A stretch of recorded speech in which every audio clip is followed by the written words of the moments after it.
Hello students, we are going to start political science from today, and we are going to start from the first chapter, that is power sharing. Students, before we start with the first chapter, power sharing, should we recall once what we have studied in 9th standard, because it is important. Why it is important? You know, this book, political science, two books of 9th standard and 10th standard, they together form an integrated whole, and therefore they are called as democratic politics part 1 and part 2. So what you have studied in 9th standard, you have studied about some basic ideas and institutions and rules of democracy. What you have studied, some basic ideas. Chapter number 1, do you remember what is democracy and why democracy? As well as the second chapter, constitutional design, there we studied about some basic ideas of democracy. For example, what is democracy, why democracy, what is democracy, there we have studied the definition and features. In the second chapter we have studied some important principles that are part of the preamble, which are like sovereignty, secularism, republic, brotherhood. So these are the, of course, others. We have studied the basic ideas. Then we have studied about the institutions. You remember chapter number 4. Chapter number 3 was like electoral politics, and chapter number 4 was working of institutions. So there we have studied about the three institutions, that is legislature, executive and judiciary. 2. And then in the last chapter we have studied the democratic rights. So in this way, in 9th standard you have studied about the basic ideas, institutions and rules of democracy. So the focus now shifts from institutions. In 10th standard, the focus shifts from institutions to process. The tour of democracy, it is going to introduce to you in 10th standard to what? It is going to introduce you to the to how democracy works in practice. It will introduce you, it will tell you how democracy works in practice. So because the focus has shifted now, so as a result of this shift, you are going to study more directly about politics. Yes, we are going to study more directly about politics. Students, what is politics? What is politics? See, politics is often or politics is about when thinking human beings they determine and they change the way they live. So that is what is politics is about. It is about thinking human beings determining and changing the way they live together. So this involves what? This includes what? When thinking human beings, they are coming together, they are determining the way they are going to live together, or they want to change the way they live together. So what it includes what? It includes cooperation, it includes coordination, it includes like ideas, and it also includes competition and conflict, self-interest, collective interest. So most of democratic politics is about power sharing. So this is the subject matter of the first 6 chapters you are going to study in 10th standard. What is that? That is power sharing. So power sharing is very important. I told you just now, in democratic politics it plays an important role. Okay, so these are the first, means in the first 6 chapters this will be the subject matter, and the first 6 chapters, in the first 6 chapters we are going to explore the different forms of sharing and shaping power and in a democracy.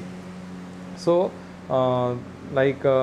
you must be knowing that there are 8 chapters in 10th standard, and out of those 8 chapters, 5 chapters they will be evaluated by the board, and the remaining 3 chapters they are for the internal assessment.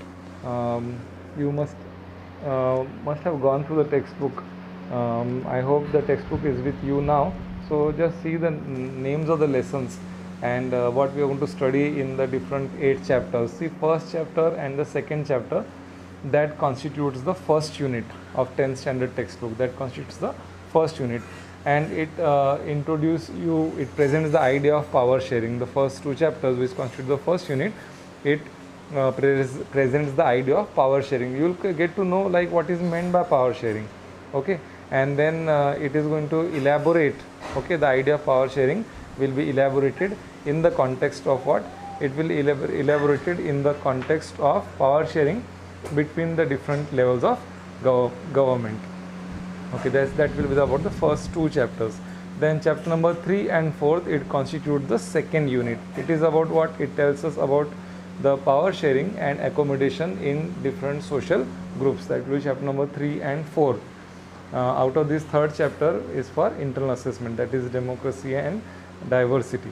And the fourth chapter, first chapter is called as power sharing, second chapter is called as federalism, third is power, democracy and diversity, and fourth chapter is the gender, religion and caste.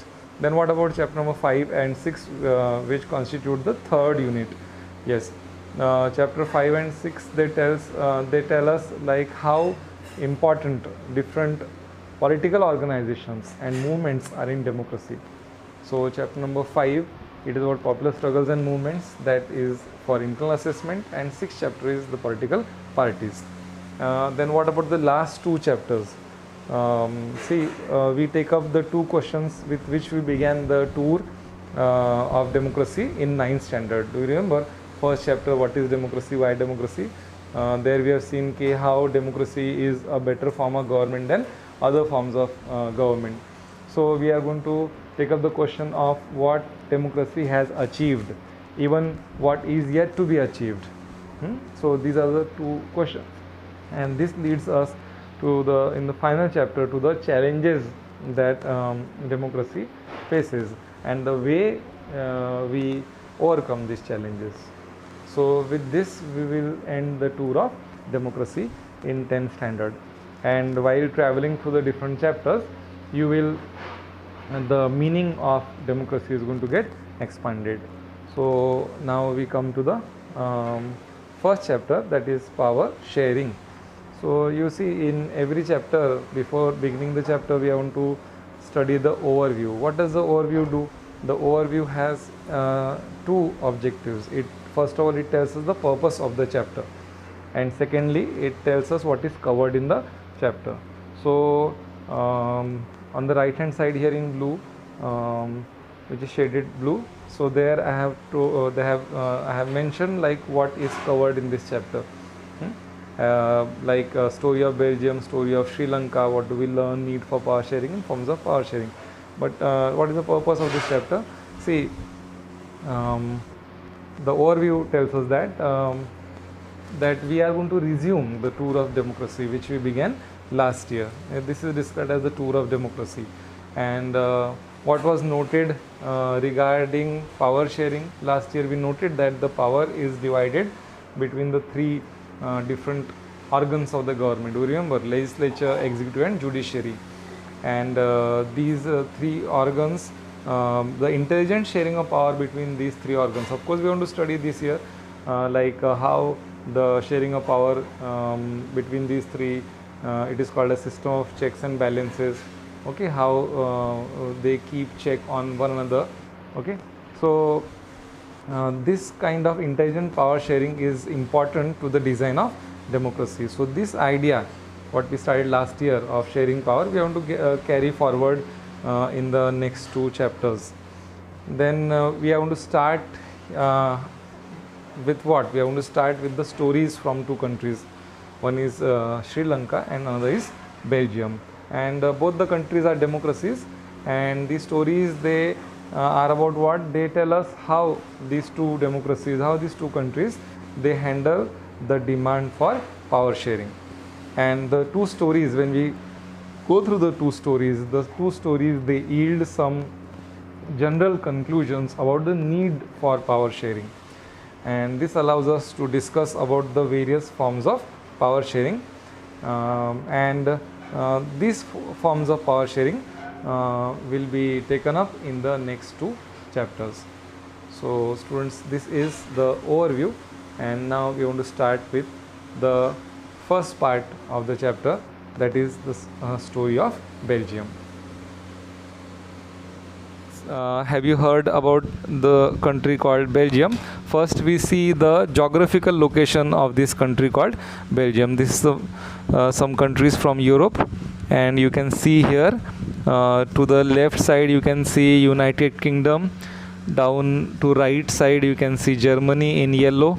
Then in pink you can see France, and now see in between in green there is this Belgium.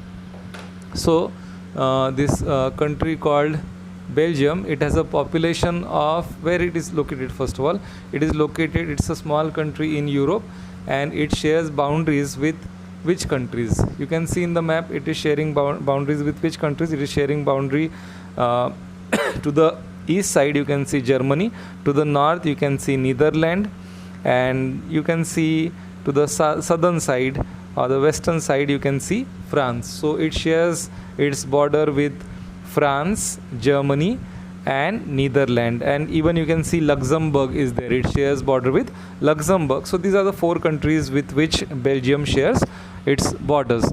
And what about the population of Belgium? It has a population of little over 1 crore. It has a population of 1 crore. Students, what is the population of Maharashtra? Do you know what is the population of Maharashtra? Yeah, the population of Maharashtra must be around 10 crore. And what about Mumbai? Do you know the population of Mumbai? I think Mumbai's population now it must be over 1 crore people. So see, this country's population is also the same, or little over 1 crore, and similar to that, somewhat similar to the population of Mumbai. Anyways, and talking about state wise, like the population of Belgium is about half the population of Haryana.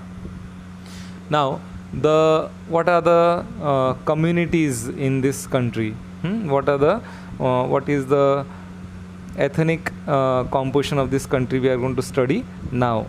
So first, get acquainted with this term properly. What is it? It is ethnic. What does the word ethnic mean? See, ethnic, it is a kind of social division based on shared culture. Ethnic means it's a social division based on shared culture. Means people who belong to the same ethnic group, they believe in a common descent. They believe that we have a common descent. Let me tell you with the help of some one example here. See, in this country called Belgium, the people who are living here in the northern part, which you can see in green, they are all Dutch speaking people. Okay, they are all Dutch speaking people. Leave the what you can see in the center, that is Brussels. We are not considering that here. I am talking about the other green part. These are the Dutch speaking people. And earlier in the earlier map, you remember we have seen that to the west side, beg your pardon, this on the east side there is which country is there? There is Netherlands. On the northern and eastern part there is Netherlands. So which language do they speak? Do you know? In Netherlands they speak the Dutch language. So the Dutch speaking people are living in Netherlands also, and they are living in this Belgium also. Okay, so what they are sharing in common? They are sharing a common culture.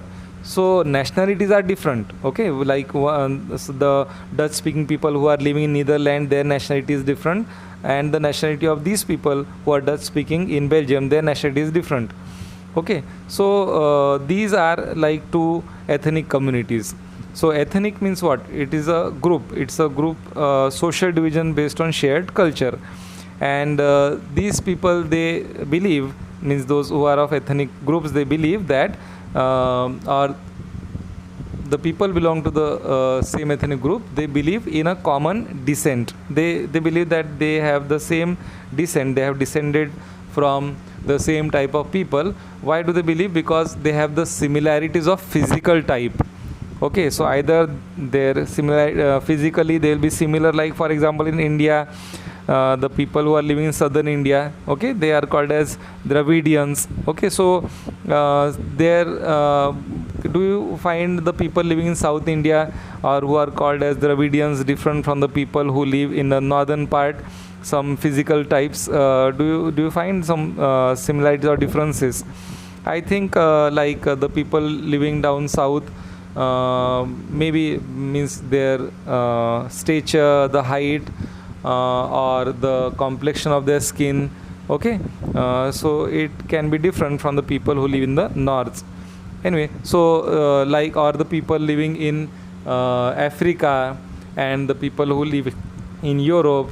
Okay, so the physical types are different, and so the people who belong to the ethnic groups, they believe they have their common descent because they have similarities of such physical type or of culture also, and sometimes of both. So they think that our culture is same, physical types are same, and therefore, or even one thing of these two is same, they believe that they are of common descent, and such groups are called as ethnic groups. So now, in what was the ethnic composition of this country, Belgium?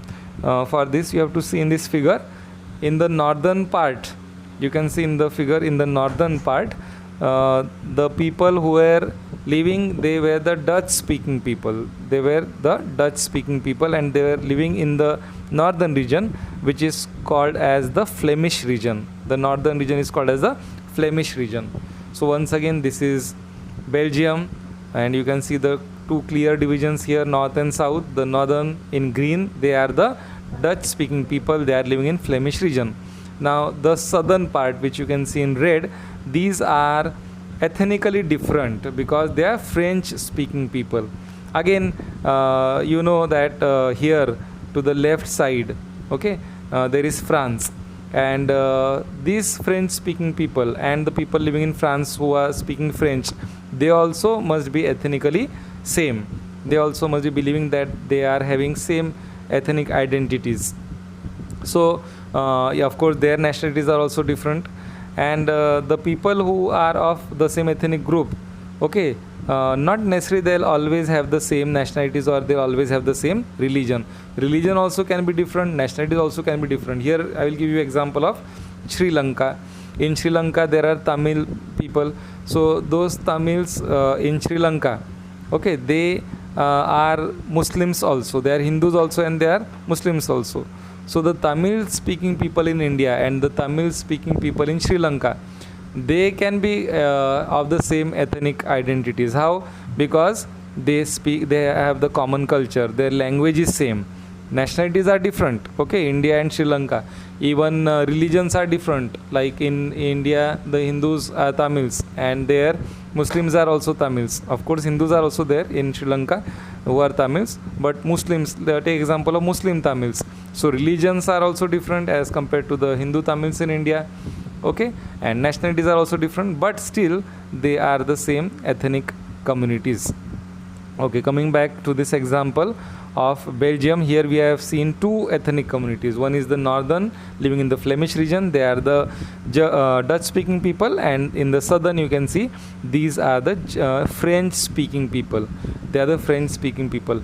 You can see here in the on the right hand side border, these are the German speaking people. They constitute 1% only, and let me tell you that those who are Dutch speaking, they constitute majority of population of Belgium. They are 59%, and those who are French speaking people, they are 40% people. Now what about this part? This in the center you can see in red, this is the capital of Belgium, it is Brussels. And see here in Brussels, 80% people are French speaking people, and 20% speaking people are the 20% people are the Dutch speaking people. So in the country, if you talk of the country, which community is in majority? 59% people means the Dutch speaking people, they are in majority. But if you talk about the capital Brussels, here who is in majority? Those who are in minority in the country, they are in majority in the capital, that is the French speaking people.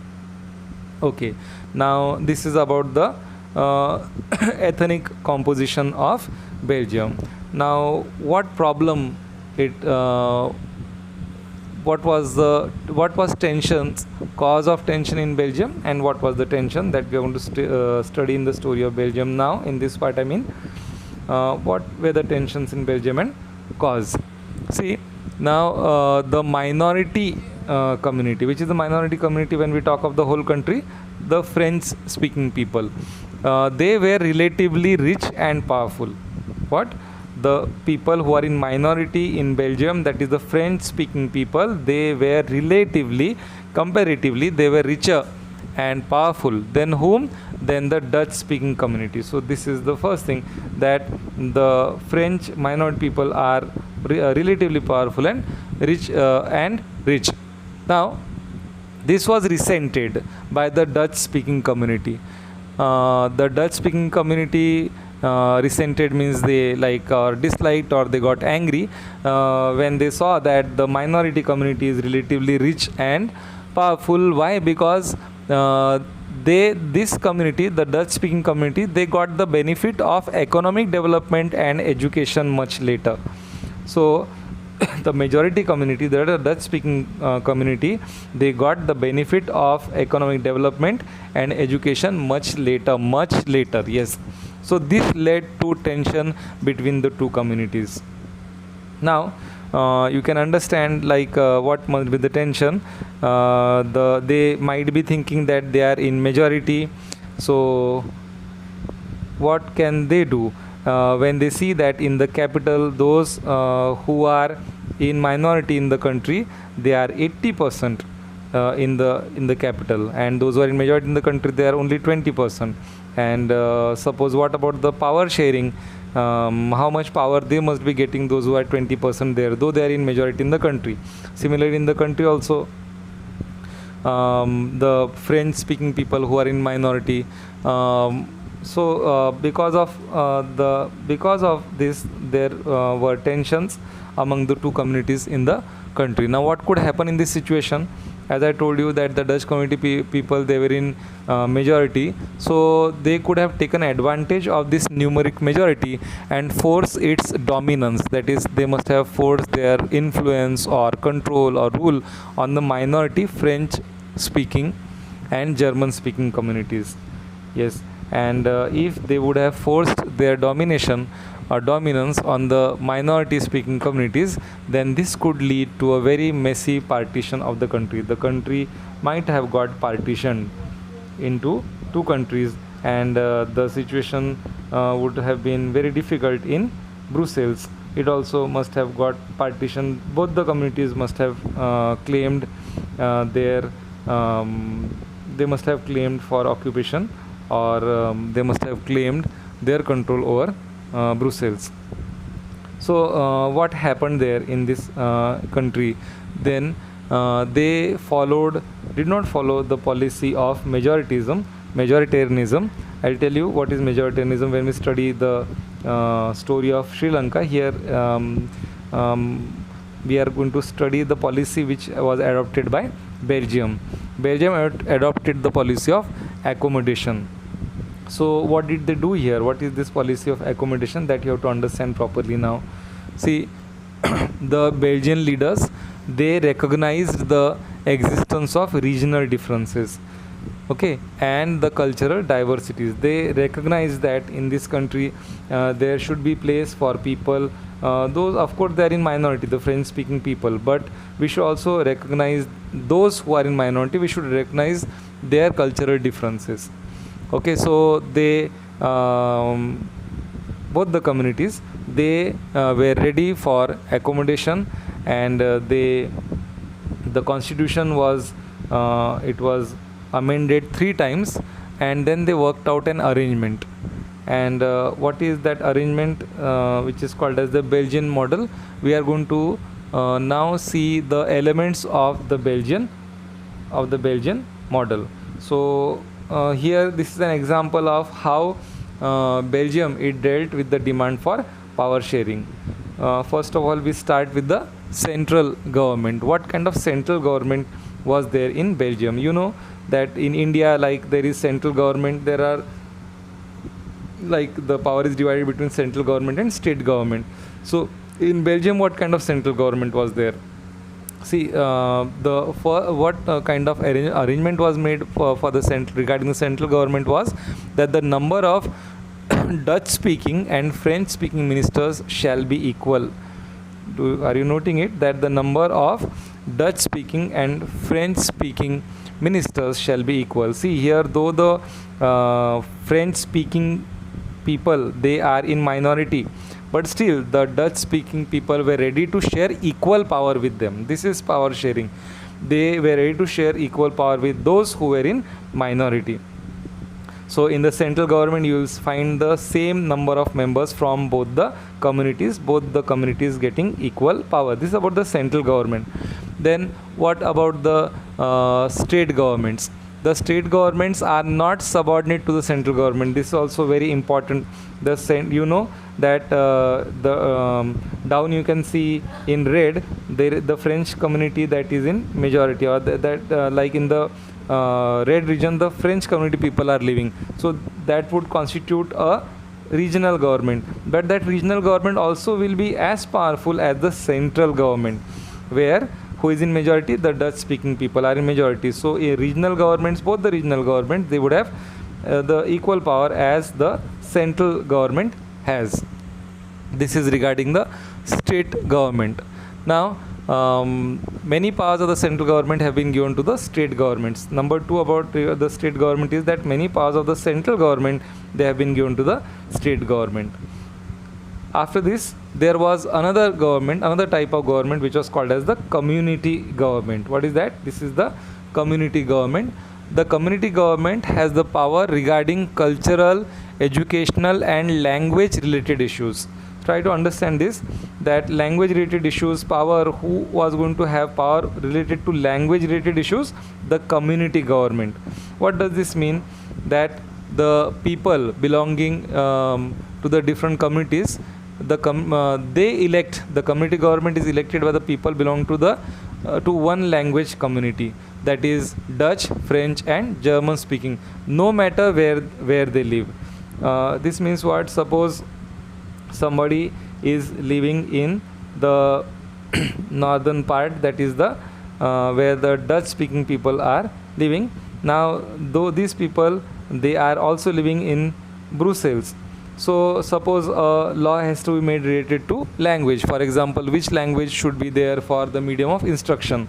Now the central government or the government in Brussels is not going to make such laws related to which language should be there for the medium of instruction. Which government will make the law? The community government will make the law. And those who are living in Brussels, as well as those who are living in the Flemish region, that is the northern region, those people, I am talking about the Dutch speaking people, they this is same for the different two communities also. So if it is related to making language, making a law related to any language, I am taking, just for example, I am taking the Dutch language. So if a law has to be made, then the law would be made by the majority of the people of that particular community, no matter where they are living, whether they are living in the northern part, or that is the Flemish region, or they are living in the capital, that is Brussels. The community government is elected by the people belonging to one language community, that is French, Dutch or German. Now in the capital Brussels, there has one separate government in which both the communities will have equal representation. The capital is Brussels. Here there would be another government, and here the number of ministers in this government in Brussels would be equal. See, the French speaking people here, they are in majority, but they agreed to give equal representation or equal power to those who are in minority. Who are in minority in Brussels? The Dutch speaking people, but they agreed to give them equal power. Why? Can you tell why they were ready to give equal power?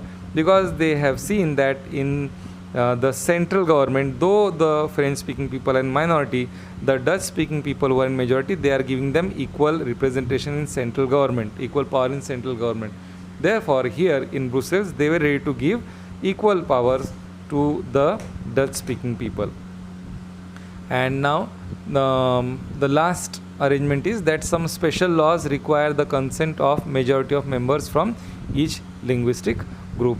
So students, these are the 5 features of the Belgian model, and this is the kind of arrangement that was made in Belgium. And what was the outcome of this arrangement?